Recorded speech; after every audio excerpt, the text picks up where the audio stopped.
15 আগষ্টৰ দিনাখন যোৱাবেলি আমাৰ ছাত্ৰ ছাত্ৰীসকলক পদুম পুখুৰী লৈ যাওঁ আৰু তাত চৰকাৰে 15 আগষ্টৰ বিষয়ে বক্তব্য আগবঢ়ায়। ইয়াৰ পিছত NCC ছাত্ৰ ছাত্ৰীসকলক মই NCC বিষয়ে সহায় কৰি দিওঁ। ইয়াৰ লগে লগে সেইদিনাখনে চিত্ৰাংকন প্ৰতিযোগিতা, কুইজ প্ৰতিযোগিতা, ইক' ক্লাবৰ বিষয়ে তেওঁলোকক গুৰুত্ব কৰা হয়, তেওঁলোকক জ্ঞান দিয়া হয়। আমাৰ ছাত্ৰ ছাত্ৰীসকলক মই সহায় কৰোঁ।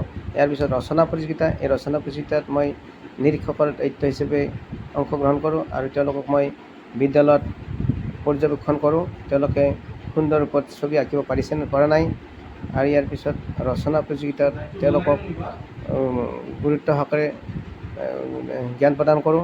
ইয়াৰ লগে লগে গুণোৎসৱত আমি বেলেগ স্কুলত গৈ ইনভিজিলেটৰ দায়িত্ব প্ৰদান কৰোঁ।